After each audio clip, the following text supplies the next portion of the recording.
The sun beat down on a quiet Arizona highway, the kind of place where the silence stretches for miles. An old blue van sat on the gravel shoulder, its hood popped and engine steaming. Next to it, a young woman in a white tank top and jeans wiped grease from her hands onto a rag. Her hair was tied back, her brow furrowed as she wrestled with a stubborn bolt. She looked out of place, not helpless, but determined.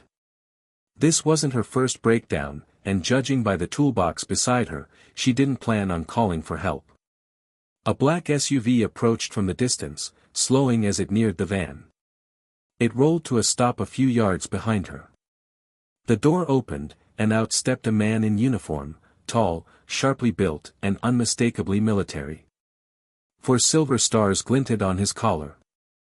General Marcus Ellison had spent the last 30 years commanding troops across continents. He had seen war, chaos, and the best and worst of humanity. But nothing had prepared him for what he saw when the woman turned. Her arm was extended as she reached into the engine, revealing a tattoo on her shoulder. Simple. Sharp. Familiar. He froze. His boots stopped in the dirt. His hand hovered near his belt. His face paled, and his breath caught in his throat. Because the ink on her arm wasn't just any symbol, it was the crest of a classified unit. One that hadn't existed publicly in over 2 decades. A unit that only 5 people were known to have survived. And one of them was supposed to be dead. The woman noticed him standing there, silent and unmoving. She pulled her arm back from the engine and straightened up, narrowing her eyes at the stranger in uniform. "Can I help you with something?" she asked, her tone calm but cautious. General Ellison didn't respond at first. His eyes were locked on the tattoo, the same one etched into his own memory, tied to missions that were sealed in black ink and buried under top-level clearance. He took a slow step forward. "Where did you get that ink?" he asked, his voice low, almost reverent. The woman didn't flinch. She crossed her arms, subtly positioning herself between him and the van. "Why? You gonna write me a citation for unauthorized artwork?" she said, half joking but fully alert. "That's not just artwork," Ellison said, his gaze sharp now. "That mark, that was the emblem of Unit Echo Shadow." The name hung in the air like a forgotten ghost. The woman's face didn't change, but something in her eyes flickered. She turned and reached into the open driver's side door, pulling out a military dog tag. She tossed it toward him. He caught it, turning it over in his hand. His fingers trembled slightly. Name, S. Ramirez ID, 9027 Echo. It hit him like a punch to the chest. "You're Sierra Ramirez," he whispered. She nodded once. "But, they told us you were gone. That your whole team, wiped out in a mission no one will ever talk about," she cut in. "Yeah, that was the story. And I let them believe it." General Ellison's mind raced. This wasn't just a random encounter anymore. This was a ghost from the past, standing alive in front of him, someone who had vanished off the grid after one of the most controversial covert operations in recent military history. And if she was back, that meant something big was about to resurface. General Ellison glanced around, as if the desert had ears. He stepped closer, lowering his voice. "Why now? Why show yourself after all these years?" Sierra folded her arms and leaned back against the van. "I wasn't planning to. But someone found me. Someone who shouldn't even know I exist. And they didn't come to say hello." Ellison's jaw tightened. "You were attacked." She nodded. 3 days ago. 2 men, ex-military, but not officially tied to anything. They showed up at a gas station in New Mexico. Didn't say a word. Just came at me with suppressors and dead eyes. Like they were sent to erase me. "And you're still standing," he muttered. "Barely," she said, lifting her shirt slightly to reveal a stitched-up gash along her side. Ellison winced. "You need a medic." "I've had worse," she shrugged. "I need answers more than stitches." Ellison looked at her dog tags again, then pocketed them. They said Echo Shadow was decommissioned. That everyone was accounted for after the fallout. They lied, she said flatly. To you, to Congress, to everyone. And now whatever they buried is starting to claw its way back up. Ellison's expression darkened. Who's they? Sierra looked him dead in the eyes. The same people who signed our deployment orders.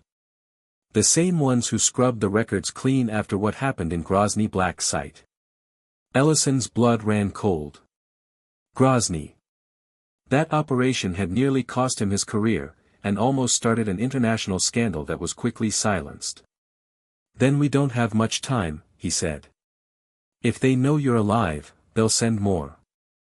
And if they're cleaning house, I'm not the only one left, Sierra interrupted. There's someone else. Off-grid, like me. He's next. Ellison nodded slowly. Then we find him. And fast. He turned toward his SUV, unlocking it. Get in. We're not safe here. Sierra didn't move. Before I go anywhere with you, I need to know one thing. Ellison paused. Did you sign the shutdown order? She asked, eyes burning. Silence. Then, no, he said. But I know who did. The SUV rumbled to life as they sped down the dusty highway, kicking up a storm of sand behind them. Sierra sat in the passenger seat, arms crossed, eyes locked on the horizon. General Ellison kept one hand on the wheel, the other resting near the concealed pistol on his hip. So who's the other survivor? He asked, breaking the tension.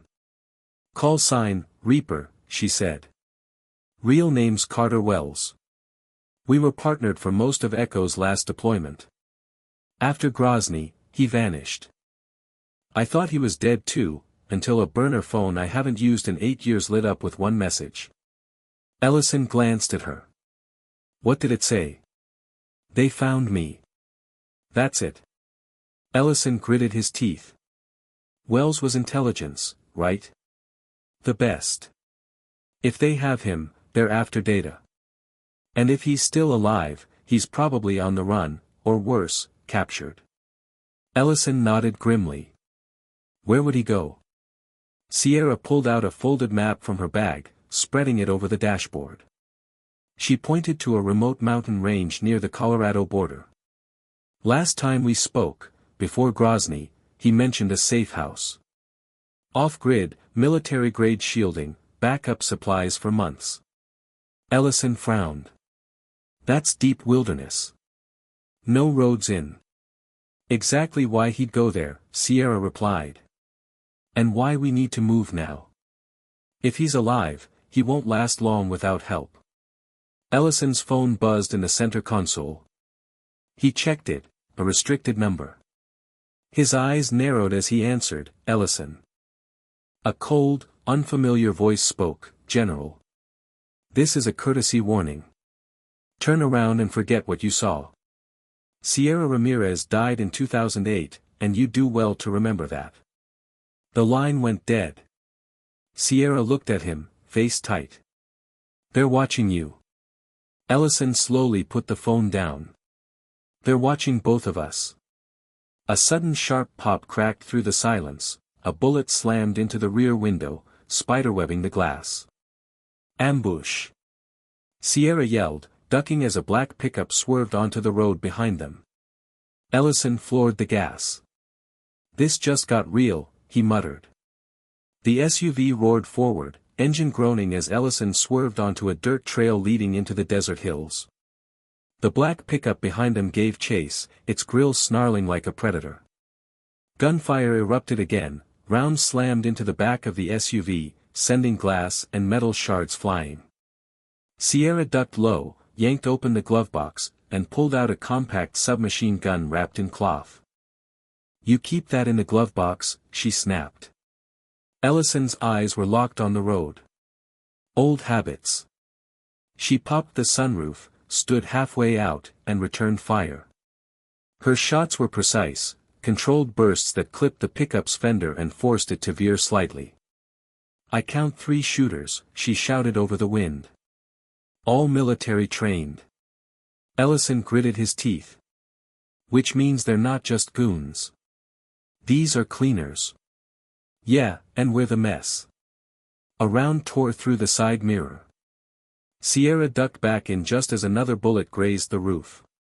We won't outrun them on open ground, Ellison said. Hold on. He yanked the wheel hard, sending the SUV barreling down a steep slope toward a dry riverbed. The vehicle slammed into the wash, bouncing violently over the rocks. The pickup hesitated at the top, then followed. Sierra clutched the handle as Ellison navigated the wash like a battlefield. We lose the trail in the canyon ahead. If we can make it there. A loud bang shook the vehicle, the rear tire blew out. Sparks flew. The SUV fishtailed but kept moving.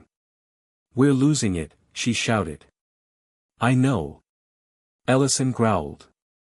Prepare to bail. He slammed the brakes, swerved behind a sandstone outcrop, and skidded to a stop. Out. Now. They jumped out and ran for cover just as the pickup screeched to a halt above them. 3 armed men leapt from the truck, black tactical gear, 0 insignia. They're not here to talk, Sierra whispered, crouched behind the rocks. Ellison nodded, drawing his sidearm. Then we end this quickly. She smirked, adrenaline lighting up her eyes. Like old times? Exactly, he said, then added, only this time. No orders. Just survival. They split up, flanking the attackers from opposite sides. And for the first time in years, Echo Shadow was back in the fight. The canyon was deathly quiet, only the soft crunch of boots on gravel betrayed movement. The 3 operatives advanced cautiously, sweeping the area with disciplined precision. One of them stepped forward, scanning behind a boulder, crack. Sierra's shot hit him clean in the shoulder. He dropped, weapon clattering. Target down, she called out. The second man whirled toward the sound, but Ellison was already behind him. In one swift motion, he disarmed the operative and drove his elbow into the man's neck, dropping him cold. Only one remained, the squad leader. He turned and fired wildly, clipping the rock inches from Sierra's face. I'll flush him out, Ellison shouted, circling wide. Sierra ducked behind a crevice, waiting. The operative advanced, yelling, you don't know who you're messing with. Sierra stood, her weapon aimed steady. I do. You're the kind of guy who thinks orders are more important than truth. He fired, she dove, rolled, came up, and shot twice. Silence. The leader collapsed, motionless. Ellison walked over, checking for signs of life. Dead. Sierra exhaled hard. You still move like you're 20. I still think like I'm 20. My knees would disagree. They shared a dry laugh, the kind that comes from too many years in too many battles. But their moment was short-lived. Sierra knelt beside the squad leader and pulled a phone from his pocket. No lock screen. Just a single open app, a blinking red dot on a map. Tracker, she said grimly. We've got minutes before more show up. Ellison checked his watch. We'll never make it to the safe house on foot. Sierra looked back toward the pickup. Then we borrow theirs. They jogged to the truck. Sierra climbed into the passenger side, rifling through a black satchel under the seat. She pulled out a tablet. Her expression darkened. Ellison, they were tracking more than just me. He looked over her shoulder. On the screen were dossiers, encrypted, but recognizable, Carter Wells. Sierra Ramirez. Marcus Ellison. And then a fourth name, Colonel Isaac Dorn. Ellison stiffened. Dorn's alive. Sierra nodded. And judging by this data, he's the one pulling the strings now. Ellison's jaw clenched. Then we're not just targets anymore. We're witnesses. She handed him the tablet. So what's the plan now, General? He stared at the blinking red map, the trail of secrets unfolding beneath it. We hunt the hunter. The stolen pickup barreled through the winding backroads of northern Arizona, its suspension groaning as it hit each bend and bump. Sierra sat in the passenger seat, typing rapidly on the recovered tablet, trying to break deeper into the encrypted files. Ellison kept his eyes on the road, glancing at the rearview mirror every few seconds. No drones on us yet, he muttered. But it's only a matter of time. I'm close, Sierra said, swiping through layers of firewalls. Whoever built this system didn't expect someone with echo-level clearance to get their hands on it. Ellison gave a sideways glance. You still have your access key? She tapped the side of her dog tag. Built into the alloy. Didn't ditch it like they wanted. Suddenly, a soft ping echoed from the tablet. Sierra's eyes widened. Got it. A series of files unfolded on the screen, documents, mission logs, satellite footage, and then, at the bottom, a classified briefing titled, Project Obsidian, Initiation Protocol. Ellison's knuckles whitened on the wheel. He knew that name. Obsidian was whispered about years ago, a rumored operation involving domestic testing of battlefield tactics, rogue surveillance, and neutralization of internal threats. But it was shut down. Or so they were told. Sierra read aloud, operatives deemed compromised or unpredictable from high-risk units, to be monitored, neutralized if reactivated. Targets include former Echo Shadow members and affiliated command. She looked up. This wasn't just about silencing the past. It was about preemptive elimination. They're killing people, Ellison said, not because of what they did, but because of what they might do. Sierra's voice dropped. And Dorn's leading it. That sick bastard flipped the playbook. Ellison's jaw tightened. He always had ambition. But this? This is treason in a suit and tie. She scrolled again. Wait, there's more. A list appeared. Next phase, locate, Ramirez white heavy checkmark, confirm, Ellison white heavy checkmark, terminate, Wells hourglass not done, secure, Vault 9 archive exclamation mark. Ellison's eyes narrowed. Vault 9. Sierra nodded. That's where the original Grozny footage was stored. Everything that really happened. If they get there first, they'll erase the last piece of truth, he finished. She looked at him. We need to get to Vault 9 before they do. He hit the gas harder. Then let's find Reaper. And burn this operation to the ground. The pickup growled up a narrow mountain trail, twisting through thick forest as the elevation climbed. Clouds hung low, and the late afternoon sun was starting to dip behind the peaks. Sierra clutched the tablet, monitoring satellite pings and heat signatures, while Ellison navigated with a soldier's calm urgency. They were close now, within 5 miles of where Carter, Reaper, Wells had last transmitted from. Sierra glanced at the readout. Thermals picking up a faint signature at the coordinates. Small. Could be him. Could be bait. Ellison slowed the truck and killed the engine. We go the rest of the way on foot. Quiet. They stepped out into silence, nothing but the rustle of wind through pine needles and the faint crunch of gravel under boots. The forest felt, watched. As they crested a hill overlooking a half-collapsed ranger station, Sierra froze. There, she whispered. Top window. Scope glint. Ellison dropped to a knee behind a fallen log. Spotter. Not ours, Sierra confirmed. Not Reaper. A sharp whistle pierced the air, a code. 3 short, 1 long. Sierra's eyes lit up. That's him. Reaper always used that call when an op was blown. Ellison rose slowly, hands visible. Carter, it's Ellison. Sierra's with me. You're not compromised, yet. Another moment passed. Then a camouflaged tarp near the ranger station twitched, and a man in dirt-streaked tactical gear emerged from beneath it, rifle in hand. His beard was thicker, his hair longer, but those eyes, cold, calculating, always 2 steps ahead, hadn't changed. "General," Carter said cautiously. "You're a hard man to track." "Could say the same for you," Ellison replied. Sierra moved first, embracing him quickly. "You're alive." "Barely," Carter muttered, eyes darting to the ridges. "They're closing in. I've moved twice in 48 hours. "We've seen the files," Ellison said. "We know about Obsidian. About Dorn." Carter's expression hardened. "Then you know Vault 9 is our only leverage. I have 1/2 of the encryption key. Dorn's team will be after it next." Sierra's brow furrowed. "Where's the other half?" Carter nodded toward his battered rucksack. "With me.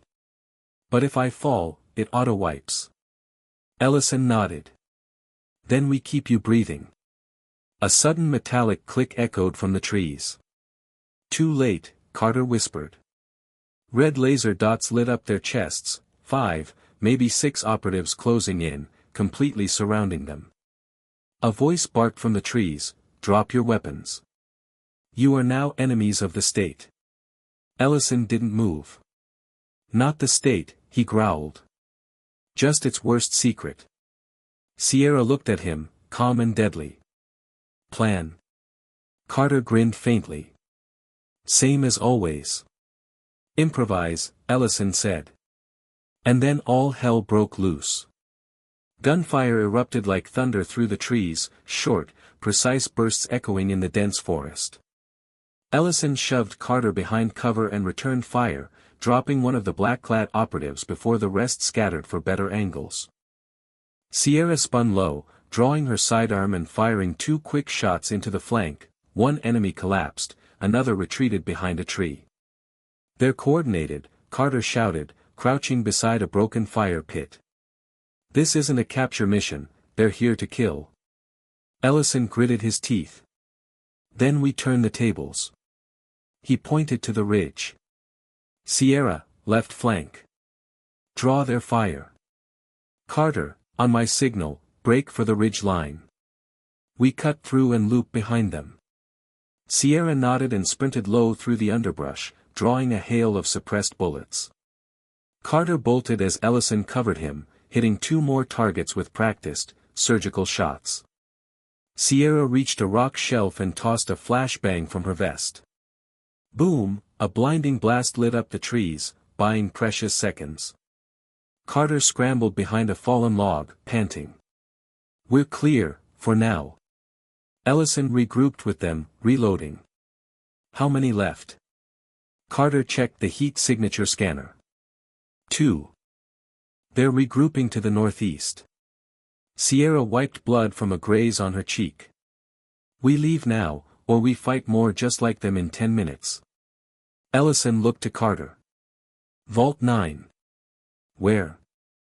Carter reached into his pack and pulled out a black keycard, half-burned but still functional. "There's a facility buried beneath an old NORAD satellite station.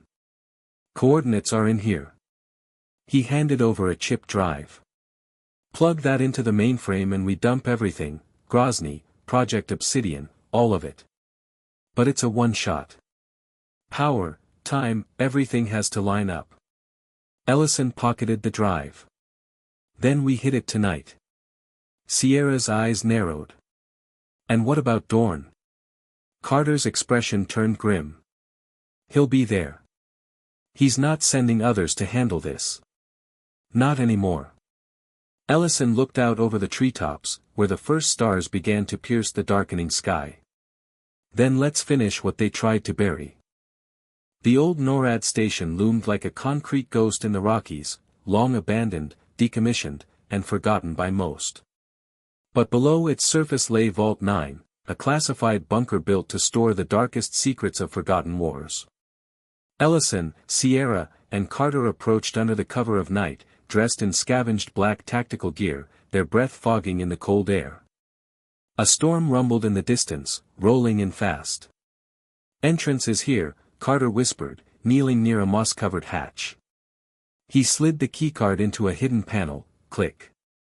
The metal door creaked open, revealing a stairwell that spiraled into darkness.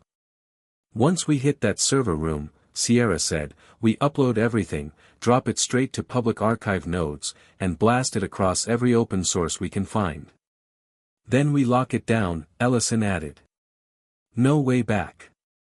They descended quickly, boots echoing in the narrow corridor. Lights flickered to life as they passed motion sensors, dim, cold blue. But before they reached the vault core, a voice echoed from the chamber ahead. I was wondering when you'd crawl back into the light. They froze. Colonel Isaac Dorn stood inside the server room, flanked by 2 armed guards. His uniform was pristine, his expression calm, too calm. You could have stayed ghosts, he said, stepping forward. You could have disappeared. But here you are, throwing away your lives for a pile of files that won't stop what's coming. Ellison raised his weapon. We're not here to stop what's coming, Dorn. We're here to expose what already happened. Dorn smirked. You think leaking this changes anything? The world doesn't want truth, it wants order. Control. Sierra's eyes narrowed. You mean silence. He glanced at Carter. And you were always the weak link. Hiding behind a firewall. Guess it burned you in the end. Carter calmly inserted the chip drive into the mainframe. No, he said. It's about to burn you. A deafening alarm blared, files began flooding through encrypted relays. Names, faces, missions, video evidence, everything Dorn spent years erasing now shooting into the light. Dorn's calm cracked. Take them out, he screamed. But Sierra was faster. One guard dropped before his weapon even cleared the holster. Carter tackled the other, disarming him in seconds. Ellison advanced on Dorn, gun raised. End of the line. But Dorn didn't resist. Instead, he stepped back, laughing. You think you've won? This machine may be loud, but the system? The system's quiet. It waits. Ellison pulled the trigger. Click. He had deliberately loaded a dummy round. You're not dying a martyr, Dorn, he said. You're going to prison, and you'll rot watching your empire collapse. Within minutes, federal marshals, tipped off by a deadman beacon Carter triggered earlier, stormed the bunker. Dorn was taken into custody. The files were verified and broadcast. Project Obsidian was exposed. Echo Shadow was cleared. Weeks later, Sierra stood at the edge of a national monument, the sun rising behind her. Carter sat nearby, fiddling with an old comm device. Ellison, now formally retired, joined them with coffee in hand. We finally did it, Carter said. No, Ellison replied. You did. Sierra smirked. Now what? Ellison looked out over the horizon. Now we live. And if they ever try this again, he turned, eyes sharp. We'll be ready.